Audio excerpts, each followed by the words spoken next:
Bienvenue, c'est l'heure des actus. Partons tout d'abord pour l'Allemagne avec une fabrique d'instruments. Nous ferons ensuite une recette issue du blog de Nadège. Mais tout de suite, voici l'exemple de Triba en matière de développement durable.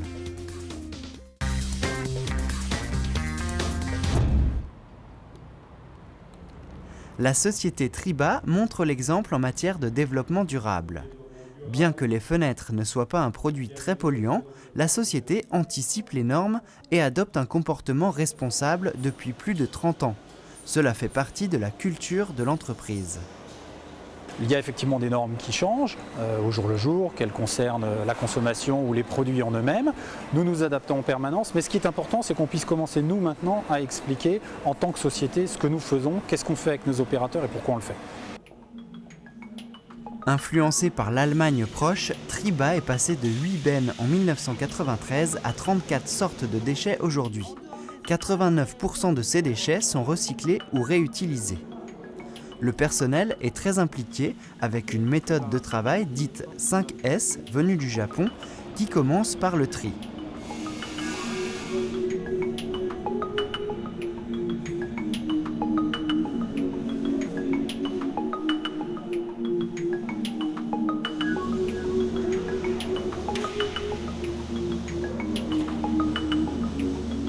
Sécurité et développement durable sont liés, Triba utilise des produits le moins nocifs possible. Pour continuer dans le sens du développement durable, Triba a créé en 2008 un comité environnement qui a par exemple remplacé les gobelets en plastique jetables. Alors c'est vrai que quand on calcule en poids, ça représente à l'année une seule tonne, mais mine de rien, c'est une tonne déjà de trop. Et ensuite, comme c'est quelque chose qui vient du personnel, on met un point d'honneur à effectivement le réaliser, parce que plus on va faire d'actions, même si elles sont petites, plus on va faire des actions qui touchent le personnel directement, plus ils vont se sentir impliqués et du coup, plus encore ils vont s'impliquer dans les différents projets. En 2009, Triba a obtenu la norme ISO 14001. Cette certification montre les objectifs globaux de l'entreprise. À la base, le travail est un travail sur la matière, c'est de se dire comment j'arrive à fabriquer mes fenêtres ou tout autre produit en utilisant le minimum de matière. C'est le travail essentiel. Donc ça passe par des travaux avec les opérateurs sur les taux de chute, avec les gens de la conception. Ensuite vient la partie production, dans laquelle il faut réfléchir à l'énergie qu'on met dans le processus, l'énergie gaz, électricité, ou à nouveau, il faut se dire, est-ce que je peux travailler autrement, est-ce que je peux transformer. Dans l'exemple qui est derrière nous, on a transformé un processus de cintrage avec un bain d'huile par un petit processus de cintrage avec un four à air chaud qui nous fait une économie de l'ordre de 30 à 40% d'énergie. Et ensuite, après, tous ces processus néanmoins génèrent des déchets. Donc il faut travailler sur la quantité de déchets, est-ce que je peux les minimiser, et ensuite est-ce que je suis capable de les recycler, c'est-à-dire que je suis capable de leur donner une deuxième vie pour qu'ils ne finissent pas directement à la poubelle. Triba, c'est aussi entre autres un système d'aspiration des déchets, l'eau filtrée puis réutilisée pour le lavage des outils, la peinture hydrodiluable choisie il y a 6 ans pour diminuer fortement les rejets atmosphériques, les trajets en voiture électrique, des panneaux solaires et bientôt un futur éclairage à LED.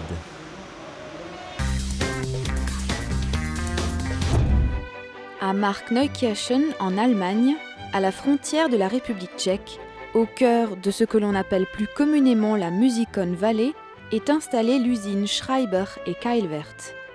Cela fait plus de 10 ans maintenant que l'entreprise fabrique des instruments de musique sous l'égide de Patrick Reclin. Patrick est né à Oberbronn en 1954 et a passé toute son enfance à Niederbronn-les-Bains. Il y a quelques années en arrière, il est tombé sous le charme de l'usine Schreiber et Keilwerth, même si au début, rien ne le destinait à cela.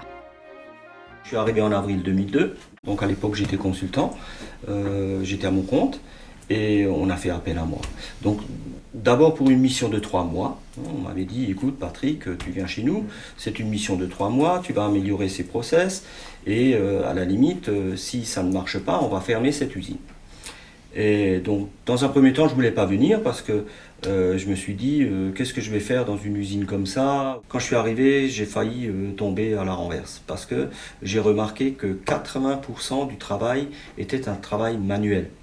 Et des 3 mois c'est devenu 6 mois, de ces 6 mois c'est devenu 1 an. Et de cet un an, c'est devenu jusqu'à maintenant 2012. En 2003 et 2005, la vente des instruments dans le monde entier est en plein boom. Malheureusement, en 2006, la crise économique touche le secteur. Une analyse complète des process et des flux de production est nécessaire. L'usine mère de Francfort transfère l'entière production d'instruments à Markneukirchen, mais en 2009, la situation est au plus bas. 2009, 2010, faillite. Et comme je connaissais très bien le groupe Buffet Crampon, M. Antoine Bossan a dit voilà, on est prêt à acheter Schreiber et Calvert si je voulais pas faire le chemin avec lui. Et donc j'ai dit oui, je veux bien faire le chemin avec l'administrateur et donc avec Buffet Group. Et Buffet Group nous a acheté en août 2010, mais avec 150 ouvriers en moins. C'était une période très très dure. Et j'ai toujours dit à mes ouvriers que j'ai licenciés à l'époque, les meilleurs, je vais, si ça allait de nouveau mieux, avec Buffet Group, les reprendre par la suite. Donc je suis fier parce que j'ai tenu parole et j'en ai repris depuis 2010-15. En quête de devenir leader mondial de l'instrument de musique en bois à vent, Schreiber et Calvert, rachetés par le groupe Buffet Crampon, disposent de nombreuses unités de production dans le monde entier. Avec un personnel des plus performants et des plus flexibles, Patrick Reclin, notre expatrié alsacien, est fier d'être à la tête d'une usine comme celle de Markneukirchen. On est arrivé à identifier notre personnel avec le produit. Et ça, c'est très très bien. Alors de dire que moi, je m'identifie avec le produit, c'est faux. C'est faux. Moi, je m'identifie avec l'usine. Donc tout ce qui est management, tout ce qui est aspect technique, ce sont mes managers, mes techniciens, mes ouvriers. Tout ce qui est aspect organisation, tout ce qui est financier, budget, respect, c'est moi.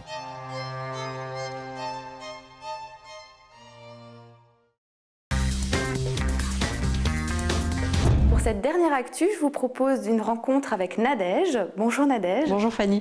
Nadège en fait a créé un blog culinaire il y a quelques années et on va vous parler de ça aujourd'hui. Alors Nadège, comment ça a commencé cette histoire de blog? D'où ça vous est venu? En surfant un petit peu sur le net, je me suis rendu compte qu'il existait beaucoup de recettes qu'on ne voyait pas forcément sur les magazines. Et j'ai toujours collectionné les recettes en découpant, les intégrant dans des petits livres. Et je me suis dit que c'était une super idée de créer un petit livre virtuel, ouvert à tous et à un nombre de personnes beaucoup plus large. Alors je crois que vous nous avez préparé une petite surprise aujourd'hui. On n'est pas seulement là pour vous parler de son blog, mais on va aussi créer une recette qui est notamment sur votre blog, c'est ça? Voilà, tout à fait. C'est une recette qui a fait le tour de beaucoup de blogs. Je l'ai d'ailleurs découverte comme ça. Et on l'appelle les sucettes de gâteau, plus communément connues sous le nom de cake pops. D'accord, voilà. D'accord. Et comment on fabrique ça? Qu'est-ce qu'il nous faut comme ingrédient? Je vois qu'il y a pas mal de choses. Il y a du gâteau aussi déjà préparé. Voilà, tout à fait. Donc il nous faut un gâteau, de préférence fait la veille. Peu importe, un 4 quarts, gâteau au yaourt, gâteau au chocolat. Ou alors, si on est un petit peu en manque de temps, on peut tout à fait l'acheter dans le commerce. En fait, on va détruire la forme de ce gâteau, pour le réduire en miettes et lui donner une autre forme, donc la forme de sucette. Eh ben, on s'y met. On s'y met, c'est parti. Donc, pour commencer, on va déjà casser ce gâteau et le mixer pour le réduire en miettes, en fait. Donc c'est un gâteau qui au final fait combien de petites boules à la fin à peu près? Une trentaine de sucettes. D'accord. Une trentaine de sucettes. Donc si on prévoit un gâteau un peu plus gros, comptez le double et le double en crème chocolatée. Très donc bien. On le mixe.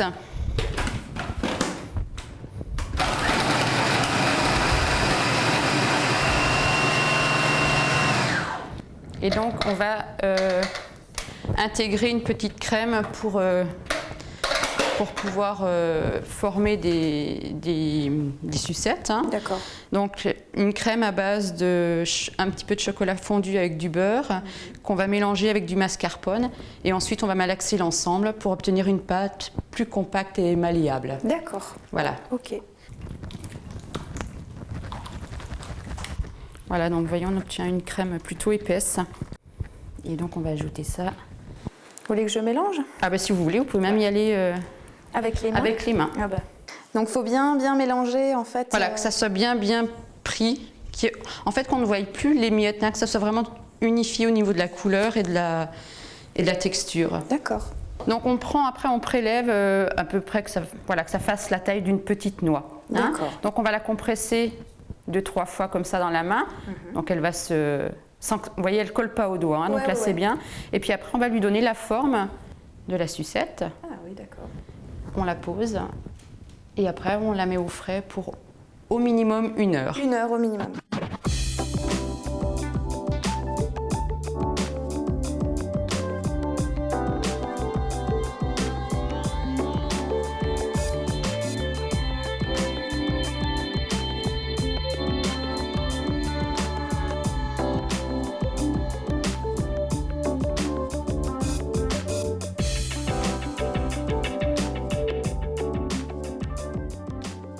Voilà, donc après à peu près 1 heure, on disait, Oui. On les a ressorties.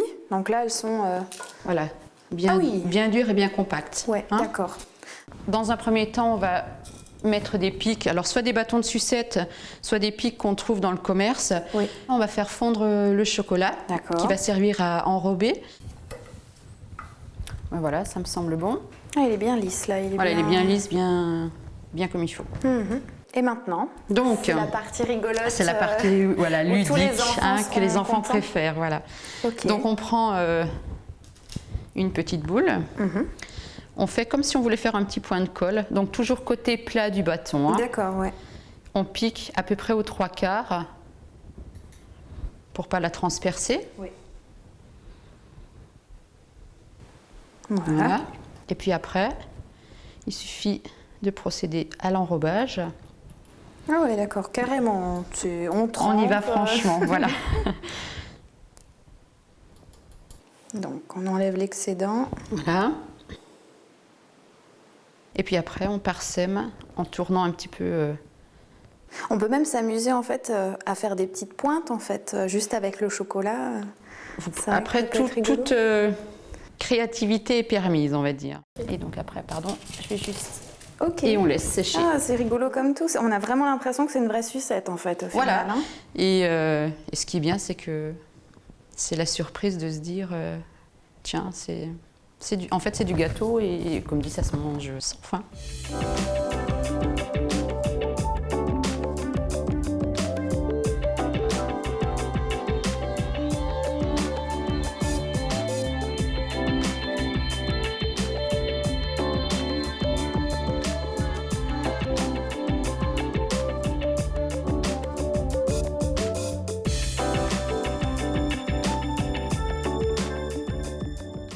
Eh ben, merci Nadège en tout cas. Donc on peut retrouver tout ça sur votre blog. Oui.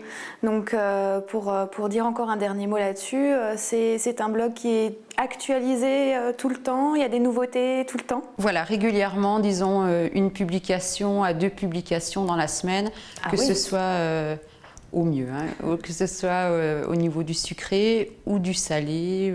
Voilà, c'est relativement diversifié. Donc voilà, si ça peut servir à quelqu'un, donner quelques idées, eh bien c'est tant mieux. Alors vous pouvez retrouver cette recette des Cake Pops sur le site qui s'affiche en bas de votre écran. C'est le blog de Nadège, le blog culinaire de Nadège. J'espère que ça vous a plu. Merci beaucoup. Merci à vous Fanny. Et à très bientôt sur TV3V. Au revoir. Au revoir.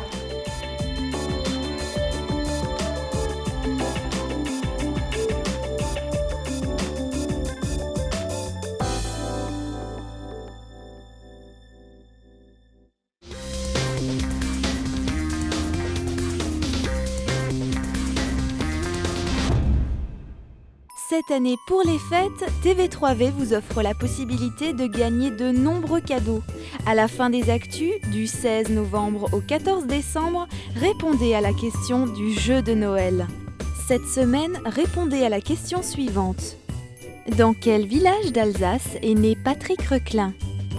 Rendez-vous sur le www.laregie.fr/VOD, rubrique Le jeu de Noël, et envoyez-nous votre réponse. Bonne chance et bonne fête!